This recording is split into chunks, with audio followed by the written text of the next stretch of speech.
I always enjoyed my hikes at Pine Ridge National Park. The fresh air cleared my head after a long week teaching high school science. A few weeks ago, I decided to go again. The morning was nice until thick fog rolled in. I felt uneasy, but I stepped onto the trail anyway, thinking it would pass. The fog wrapped around me, making everything mushy and distant. I heard soft laughter, far off, but I didn't see anyone. I stopped. Maybe it was just my mind playing tricks on me. I shook it off and kept moving, but the laugh clung to the back of my mind. The next week I returned. The fog was even thicker. I felt like something was watching me. I walked farther. That laugh echoed again, this time mixed with whispers. I frowned, puzzled. I looked down and saw strange footprints leading off the path like they'd wandered into the trees. My heart raced. Who was out there? I took a deep breath and pushed on, spotting an old picnic bench ahead. It looked so out of place, worn and forgotten. I was chilled. Was it normal for a bench to be there? I searched the trees for signs of life but found only fog. It felt like I had stepped into a dream. I should have turned back. Ignoring the bench, I moved forward, but the whispers grew louder, almost mocking me. I knew someone had to be nearby. I called out, "Hello? Is anyone there?" My voice trembled.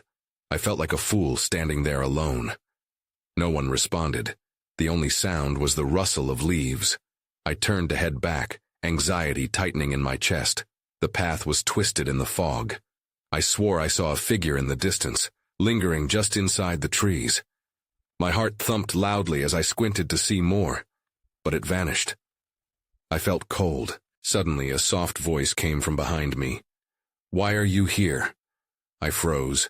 Panic hit me. I turned around, but there was nobody there. Just thick fog. I felt an icy wave of fear wash over me. I needed to get out. I didn't waste time.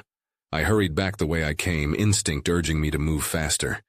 Yet I glanced over my shoulder, half expecting something to jump out at me. The path was empty. I quickened my pace, just wanting to escape. And then I heard it again. The laughter, louder this time. It echoed in the fog, wrapping around me. I wanted to scream. I wanted to cry. Was this real, or was I losing my mind? I stumbled, tripped on a root, and fell to the damp ground. I could feel panic coursing through me. I scrambled back to my feet, desperate to get away. Finally, I broke free from the thick fog and emerged into clearer air. I could see the trail now, but those moments in the fog haunted me. I told myself it was just my imagination, but deep down, I knew it was something more. I didn't want to return to Pine Ridge. I really didn't, but I couldn't shake the feeling that I had left something there. I had to know what was going on. So, a week later, I found myself back at the park, heart racing as I parked the car. The sun shone brightly, dispelling any fog for the moment. I took a steadying breath and started down the trail. I felt ridiculous, wondering if ghosts or monsters might be hiding in the trees. I chuckled nervously, trying to calm myself. But still, the unease lingered. My mind replayed the laughter and whispers, and I couldn't help but glance around. I looked for signs of those footprints, anything that could explain what I had experienced. But the ground was mostly just dirt and leaves. After a few quiet moments, I approached the old picnic bench again. It looked just as abandoned as before. I cautiously walked toward it. The bench was covered in moss and parts of it were crumbling. What kind of people hung out here? I didn't want to picture it. As I brushed my fingers along the wood, I noticed something strange. There was a carving on the side, 2 names and a date. I squinted at the markings, reading, Megan and Tyler, 1995. At first glance, it seemed innocuous, but something in the back of my mind also twinged. The fog had returned, creeping in quick and thick, stealing the sun's warmth. Unsettled, I backed away from the bench and turned to leave. But then I heard it. Soft laughter. Not from a distance, but nearby. My stomach dropped. "Who's there?" I called out, trying to sound braver than I felt. The laughter faded, replaced by the unmistakable sound of whispers. Millions of tiny voices rubbed against each other, like frayed strings rubbing together. I was trapped on the trail, and it felt as if the trees were closing in on me. I ran. I had to get away from that bench and those voices. My feet pounded on the dirt path as I hurried deeper into the trees. Suddenly I stopped again, hearing the laughter return, now mixed with a child's voice. "Come find us!" Cold washed over me as I froze, fear holding me in place. I couldn't see anyone. My heart raced. Why was this happening? Where were they? I backed up, searching for a place to hide. As I did, I stumbled over a low branch and fell, scraping my palms against the ground. When I looked up, my breath caught. A group of children stood about 10 feet away, their figures shadowy in the fog, faces barely visible. There were 5 of them, 2 boys and 3 girls, all smiling and dressed in old-fashioned clothing. They looked out of place like they didn't belong to this time. "Help us!" one girl called. I squinted, terrified and confused. Who were they? Before I could think, they darted into the fog, disappearing as quickly as they had come. My mind raced. Were they real? I scrambled to my feet, wishing to run, but felt compelled to follow. That was when I noticed something at the base of a nearby tree. I stumbled toward it and gasped. It was a small, weathered toy, an old wooden horse partly buried in the leaves. Just then, the fog grew denser, wrapping itself all around me. I glanced back, but the path I had taken was now obscured. My heart thundered as I realized I was trapped again, the laughter echoing around me once more, just as chilling as before. I gripped the toy tightly, trying to decide what to do next. Someone was watching me, and I could feel it deep in my bones. I took a hesitant step forward, determination pushing through the fear. I had to find those children. I had to know what they wanted. But as I stepped deeper into the fog, everything around me went dark. I blinked, straining to see anything, but the darkness enveloped me. It felt like stepping into a void. I couldn't hear the familiar sounds of the forest anymore. No rustling leaves or distant birds. Just silence, heavy and oppressive. Gradually, shapes began to emerge in the fog, twisting and shifting like smoke. My heart pounded as I tried to make sense of what I saw. The children's laughter echoed again, but it was now mixed with something new. Urgent voices chanting, "Come play with us!" My breath quickened. "Play? What do you mean?" I called into the dark, confusion clawing at my mind. I gripped the wooden horse tighter, trying to anchor myself. Then, an icy breeze swept by, raising goosebumps on my arms. I took a step back, unsure of where I was going. The air felt charged, like it was alive. I could almost taste the fear that hung around me. I had to move, but the fog felt like it was tugging at my clothes, trying to pull me back. Suddenly, a flicker of light appeared ahead of me, shimmering in the darkness. It was soft, almost like a glow from a lantern. I squinted, wanting to see who was guiding me deeper into this eerie realm. What if it was a trap? Before I could decide, the whispers resumed, and I felt their pull. I approached cautiously, the glow growing brighter as I moved. Then I saw them again, the children clustered close to the light, their faces now clearer but still strange and unsettling. They beckoned me to join them. "Please, we're waiting," one of the boys urged. His eyes were bright, almost too bright, and I remembered the girls' smiles, joyful and wide, yet somehow haunting. "Why should I?" I shouted back, my voice trembling. "What do you want from me?" Their laughter rang out again, filling the air with a chilling delight. "You can help us," one of the girls chimed, her expression turning serious. "But you have to believe." My gut churned. Believe? In what? "Help you with what?" I asked, taking another cautious step closer to the light. With a quick exchange of glances, the children turned, their gazes trained on the thick woods beyond. "The others are lost," a girl explained softly. "We need you to help find them." A wave of unease rolled through me. Did I really want to get involved? What others were they talking about? "But I don't even know who you are," I shouted back, crossing my arms defensively. As if they had expected my response, they smiled, their faces brightening in unison. "That's okay. You will. Just follow us." And with that, they darted away, the light trailing behind them like a comet in the dark. I hesitated but felt an insistent push in my chest.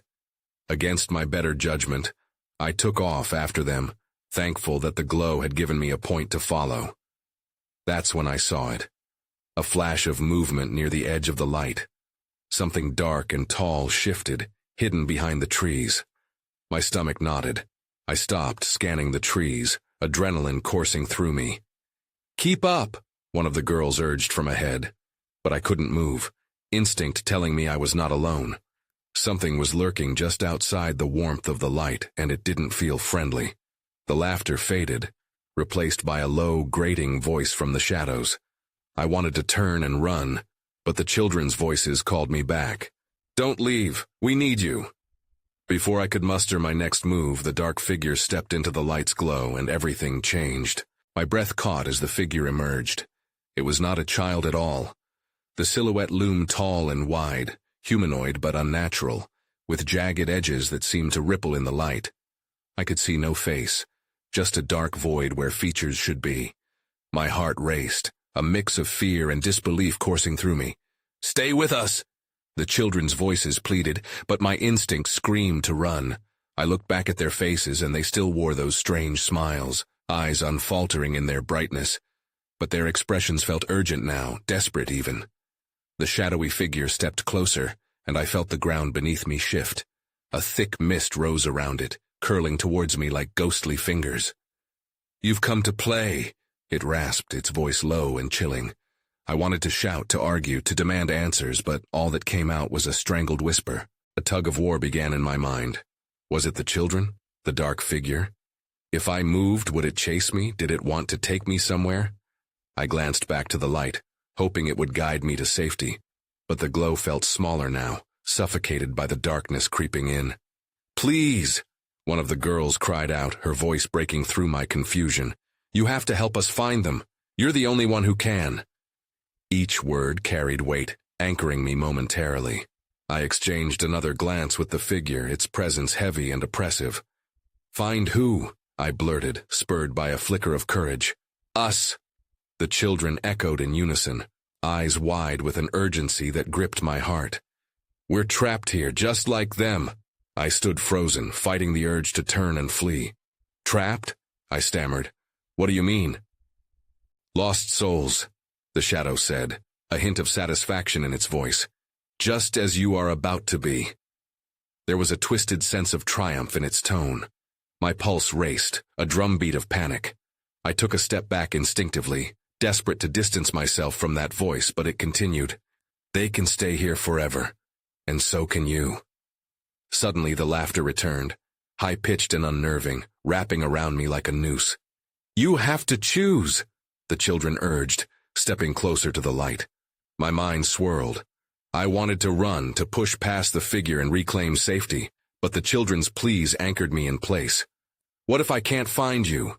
I shouted, my voice rising above the chaos. "What if I'm lost too?" "Then you have to trust." The girl pointed, gesturing towards the deeper woods where the shadows stretched thicker. I felt sweat on my brow. Every scrap of logic screamed to turn back, but I was terrified of what hiding in the shadows would truly mean. But to stay in this liminal space felt just as perilous. The dark figure took a step forward, extending a hand that swept through the fog. "Will you play?" it asked, a promise and a threat entwined. I felt sick. "Make your choice!" the children yelled, their faces blurring in the harsh light. Panic rose as I realized I didn't have time. I had to decide. I could follow them into the twisted maze of trees or confront whatever was lurking in the suffocating shadows. Then, in that fleeting moment, I noticed something glinting at the figure's feet. My breath hitched. It was something reflective, something familiar. Before I could process it, a bolt of understanding struck me. "No," I mouthed, horror flooding through me, but it was too late. The darkness roared around me, and I felt the pull of the fog tighten its grip. I knew then the truth was in the shadows, and whatever waited for me would find me there. I stumbled forward, bewitched by the shadows, my feet dragging as if weighted down. The mist swirled around me, and I felt the air thicken, almost pressing against my skin. The laughter echoed, haunting and relentless, merging with the whispers of the children. "Follow us," they called, their voices weaving through the fog. I squinted, trying to catch a glimpse of their faces, but the shadow had already wrapped itself around me completely. Panic clawed at my throat. Where? I shouted, my voice barely breaking through the laughter. Where are we going? Into the light, they urged. The words seemed to pull me, urging me to trust them, but the shadow loomed larger, threatening to snuff out any flicker of hope. Trust us. The girl's eyes were wide, pleading. I wanted to believe her, but the figure's presence swallowed everything. My thoughts, my instincts, even my courage. I hesitated. Then, in a moment of recklessness, I took a step toward the children. The change in atmosphere was instantaneous. The laughter turned to shrieks, the twisted joy of the darkness morphing into fury. The figure's void-like face contorted, and I felt a chill that pierced through the fog. You choose very poorly, it hissed, and the mist grew colder. Panic ignited in me, and without thinking, I turned. I ran. Branches snagged at my clothes, and the ground shifted beneath my feet. I could hear the children's calls fading behind me, blending with a flurry of laughter that clawed at my mind. But the darkness surged forward. I felt it reaching for me, tendrils wrapping around my legs, pulling me back. I reached a clearing, the light from the moon breaking through the thick fog, but it flickered like a dying star. In the center, a stone structure loomed, weathered and ancient. My heart raced. It felt wrong, like it had been waiting for me. "Help us!" the children echoed, their voices now distant, overshadowed by a deeper, more sinister laughter. I paused to catch my breath, torn between the sanctuary the light promised and the fear tightening in my chest. And then I remembered that glint, that fleeting reflection I had seen earlier. I turned back. The figure was still there, looming at the edge of the mist, its form shifting as it approached the clearing. It was trying to swallow the remains of the light, the laughter grasping to drag me back. Suddenly, something caught my eye from the stone structure. A flicker of silver. I drew closer, recognizing the reflective surface. It was a mirror, cracked and coated in grime, but still shimmering in what little light remained. Why would a mirror be here? The darkness shifted again. My stomach lurched. An urgent voice in my mind told me to look deeper into the mirror. I peered into the glass, and my own reflection stared back. But it wasn't just me. Behind me in the mirror, I saw the children, trapped behind the glass, their eyes wide with terror. "Help us!" they cried again, and I felt the knot of fear tighten. "Wait!" I shouted, turning back. The figure was almost upon me now, threatening to eclipse the moonlight entirely. My heart hammered in my chest. A decision had to be made, and the pressure was mounting. I clutched the cool edges of the mirror, feeling every inch of my panic rising as a crashing wave. "Help me find you," I yelled, desperation coating my voice.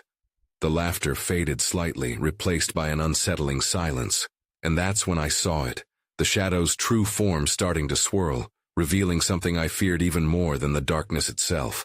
The darkness shifted like a living thing, coiling and releasing as if it were hungry. I took a step back, almost tripping over my own feet as I stared into the mirror. As it swirled, I could make out glimpses of shapes, flickering like a malfunctioning film. The children's faces twisted in fear, their eyes darting around as if they were searching for something more than just a way out. Suddenly, the figure lunged toward me, its form distorting into sharp angles. A deep voice, resonant and chilling, spiraled into my ears. "You will join them soon, your choice sealed with your fear." I could practically feel the air crackle between us. I wanted to scream but found no sound escaping my lips.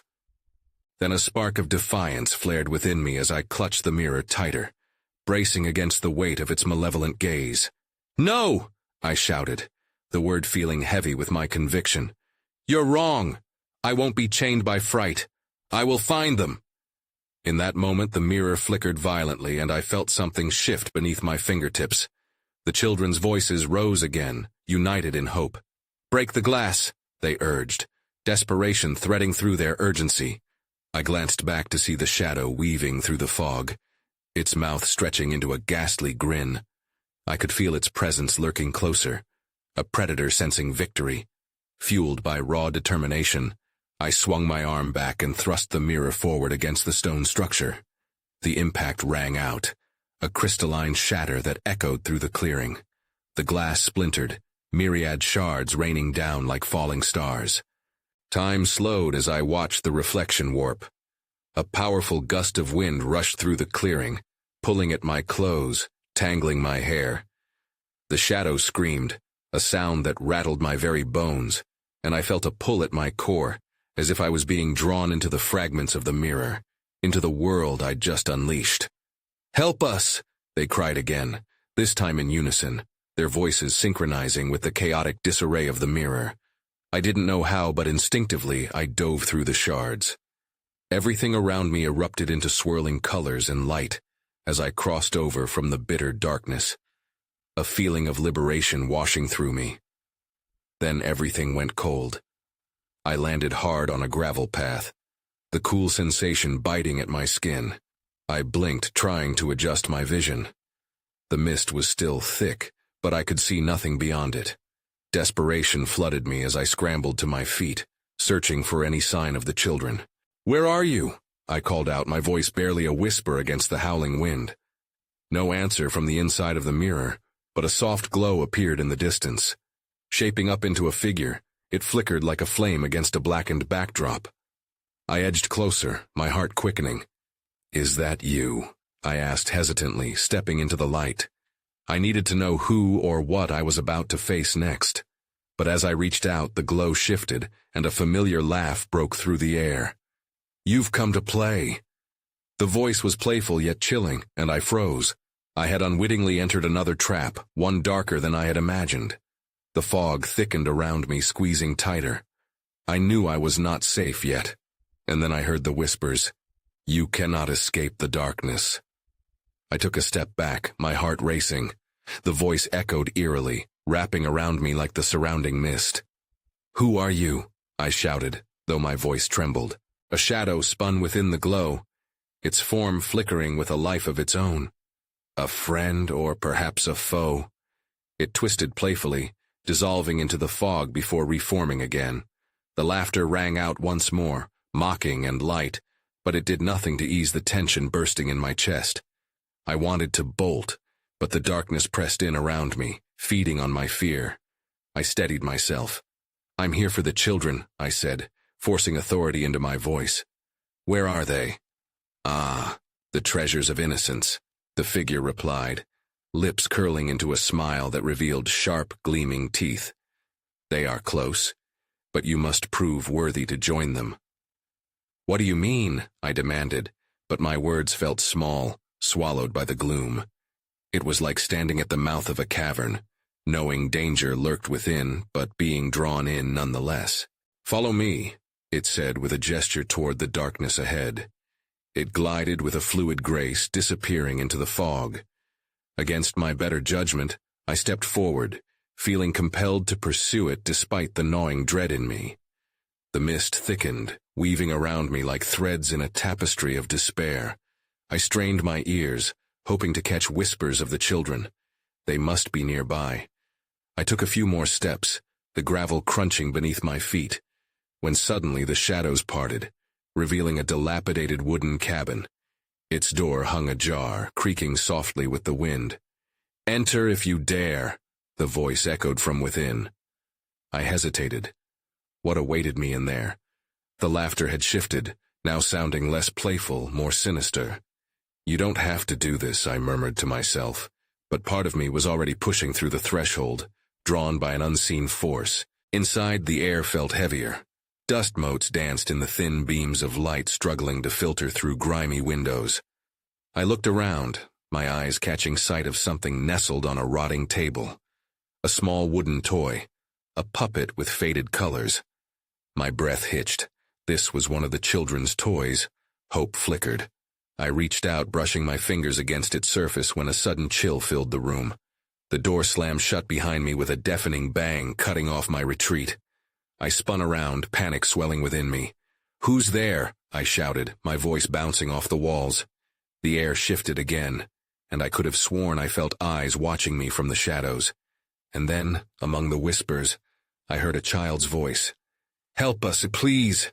Before I could respond, the cabin's walls began to shudder. The wooden beams creaked in protest, and the fog from outside surged into the room, swallowing the faint light. I stumbled backward, heart pounding in my chest, knowing I was about to face whatever haunted this place. Just then, I saw movement in the fog, a figure rushing toward the door. It was small enough to be one of the kids. "Wait!" I screamed just as everything faded to black. And then, everything went silent. The silence was thick, as if the fog had wrapped itself around me, smothering any sound. No heartbeat, no breath. Just stillness. I blinked, the darkness closing in on me. For a moment, panic surged anew. Had I lost consciousness? But a whisper broke through the stillness. "Help us." The voice was soft and distant, yet it ignited a spark of resolve inside me. I strained to listen, knee-deep in the shadows of the cabin, my fingers still brushing against the cold wooden table. "I'm coming," I called out, my voice firmer this time, cutting through the silence. Suddenly the fog began to recede, revealing flickering candlelight that filled the corners of the cabin. I squinted against the brightness, my eyes finally adjusting. In front of me stood a wisp of a child, a little girl with unkempt hair and wide, frightened eyes. She looked real, yet the soft light pouring around her made it hard to believe. "Where are the others?" I asked, my heart racing. "Are you okay?" "Not here," she whimpered, glancing nervously over her shoulder. "They took them. We have to move, or they'll find us too." She tugged at my sleeve, urging me to follow. I hesitated. What could I possibly do against whoever or whatever was haunting this place? But the desperation in her eyes pushed me forward. "What took them?" I demanded as I stepped closer, the room still trembling with uncertainty. "Shadows," she whispered. "They come looking for playmates. I was too quick." "Quick?" I didn't understand. "How do you get away?" "Run!" she cried, her voice rising in pitch. "Before they come back." Before I could respond, the shadows in the corners of the cabin flickered and danced wildly. A low growl reverberated through the walls, followed by more whispers, more disembodied voices seeped from the timber. My feet moved before my brain could catch up. I darted out the door, the little girl right behind me, into the fog that had begun to swirl once again. "This way," she said, leading me around the cabin as the growls grew fainter but the shadows thickened, writhing with anger. "Where are you taking me?" I asked, trying to keep up with her rapid pace. My heart raced as I glanced back at the cabin, half expecting shadows to chase us out. "To the others," she shouted over her shoulder. "They're just ahead." We stumbled through the dense fog, heartbeats synchronizing in fear. But then, just as abruptly as we entered the mist, it opened up to reveal a clearing. The moonlight broke through, illuminating several small figures huddled together on the ground. They looked like the children from the neighborhood, all familiar faces, but they were eerily still, as if encased in a trance. The little girl I followed stopped, her eyes widening. "No! We're too late!" Suddenly I felt a chilling presence behind me. I turned, ready to confront whatever I had feared. Shadows coalesced once more, taking a semi-human shape. I could barely breathe. And that's when I realized, this creature wasn't just after the children. It was coming for me. My heart raced as I stood frozen, staring at the creature emerging from the darkness. Its form shifted and swirled, a grotesque mimicry of humanity. Panic plastered my insides, squeezing tighter than the fog around us. "Run!" cried the little girl. She tugged at my arm, her small hand trembling. I didn't need convincing. I turned and sprinted, my legs moving as if answering some primal instinct. But the shadows followed, their growls echoing like wild animals on the hunt. As we dashed towards the huddled figures of the other children, I took in their frozen expressions. They seemed trapped in a dream, unaware of the danger closing in. "We have to wake them up," I yelled, desperation clawing at me. The little girl looked back, her face pale. "We can't. The shadows will come for them." Her voice trembled, nearly lost to the whispers swirling around us. But I couldn't just leave them. I fought against the urge to flee. My hands found a small boy in the group, Eddie, a kid from down the street.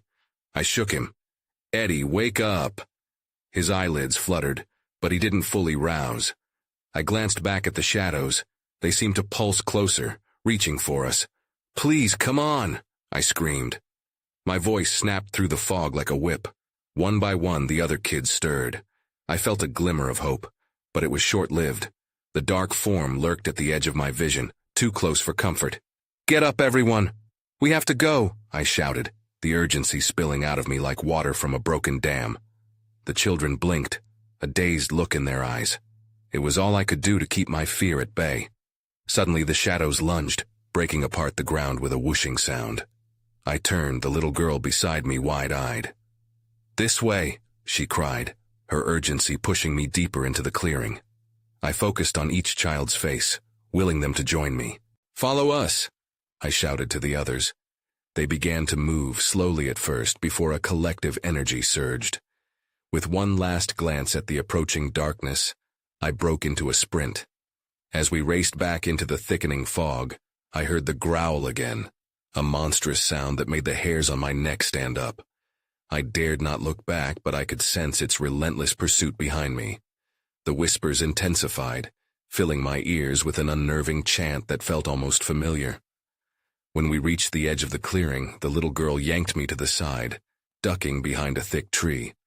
We watched as the shadows frothed and twisted, but they stopped at the tree line, reluctant to cross into the moonlit space. Breathless, I turned to the girl. "What do they want?" "They want us to stay, to play forever," she replied softly. I couldn't shake off the horrific thought. "But they can't have us. We're leaving." Just as I summoned the courage to break from our hiding spot, a shadow elongated, reaching toward us with sinister intent. I felt my heart sink. It was only the beginning. It was never going to be that simple. Then, as if a switch had been flipped, my cell phone buzzed violently in my pocket, disturbing the ghostly quiet around us. I pulled it out, my fingers shaking, hoping for some kind of signal. The screen lit up and I realized there was a single message. But as I read it, my blood ran cold. It was from my sister. The message contained one cryptic line. "I know who took them." And just like that, everything changed. I stood there, the weight of my sister's words crashing over me like a thunderclap amidst the hush of the fog. "What do you mean?" I mouthed, the question rolling off my lips in disbelief. The little girl tugged at my sleeve, her wide eyes filled with urgency and fear. "They're coming," she whispered. "They can sense your fear. We must go." But I couldn't move. My otherworldly experiences had convinced me that this was more than just a coincidence. "I need to understand," I shouted, voice breaking through the thick fog. The shadows writhed, eager as they twisted around the trees. "This way." The little girl pulled me from my thoughts, dragging me into the underbrush. With the shadows prowling behind, I had no choice but to follow. The fog closed in, but I focused on the children, gathering them as we rushed through the tangled brush. "Are you all okay?" I bargained with every breath. "We need to stick together." I felt the weight of their stares, the small group uncertain but trusting. "Yes," Eddie whispered, his voice barely audible. I woke up just in time, but where do we go? "Back to my car," I announced, an idea forming in my mind, but doubt scratched at the corners. We had to make it back to the road, where the light would shield us from the darkness ready to swallow us whole.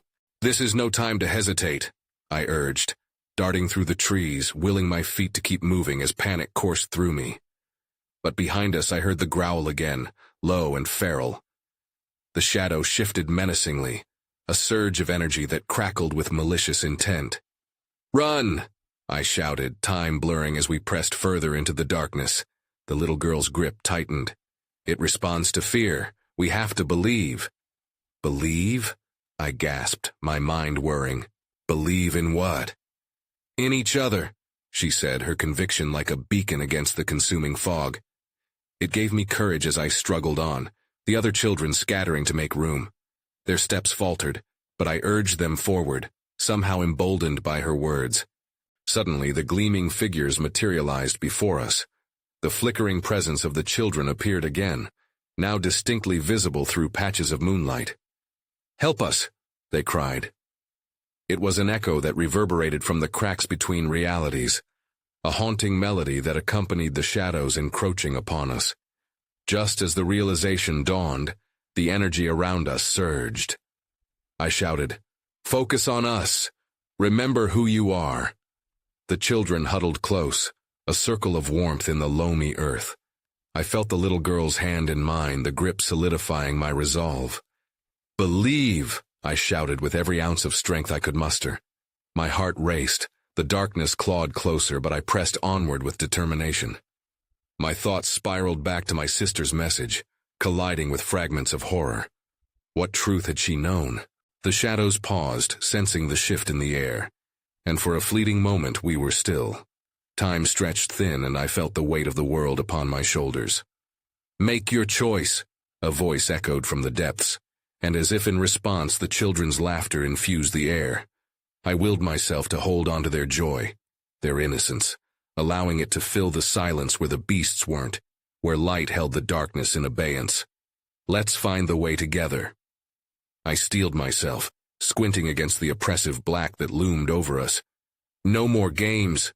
Suddenly the laughter erupted into a cacophony, twisting into sinister tones. Shadows distorted, multiplying and swirling like a cyclone around us. I felt the grip of dread loosen, replaced by an otherworldly resolve. "Stand firm," I cried. "We are stronger than this." Drawing strength from the memories of our laughter, our friendship, I felt the children surge beside me, buoyed by a collective will pushing against the weight of the void. I focused on the glinting light of the clearing, the path that reconnected our worlds as shadows clamored, their frustration palpable. In that split second, clarity struck. "It's my sister," I yelled, the truth ringing through the fog. "She knows what you want. The darkness was never just about fear. It's about understanding." A roar of anger erupted just behind me as the dark silhouette tried to lunge. The gust of wind knocked me off balance, but I stumbled, struggling to stay upright. The children remained steadfast, anchored by the realization. They had been lost, trapped but no longer afraid. Together, we charged forward, bursting through the haze and stepping toward the light that was the entrance to our reality. The shadows shrieked, but we had crossed into the space where laughter bloomed without restraints.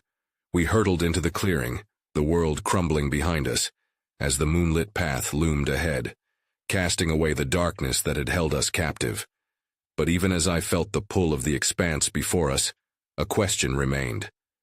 What had become of my sister? I glanced back into the swirling mist. Could she see it all? "Keep going," the little girl called, tugging my sleeve. "The light is safe." I clutched her hand before turning away once more. What lay behind was another kaleidoscope of fear, edges bleeding into black. "I will find her," I vowed as we sprinted forward. As I left the fog, a part of me whispered there would always be some unanswered question. But in the revelry of escape, I lingered in knowing that perhaps there was hope in the memories we cherished, even if they faded into the shadows. And no matter what, the souls lost in those woods would forever resonate as echoes in my heart.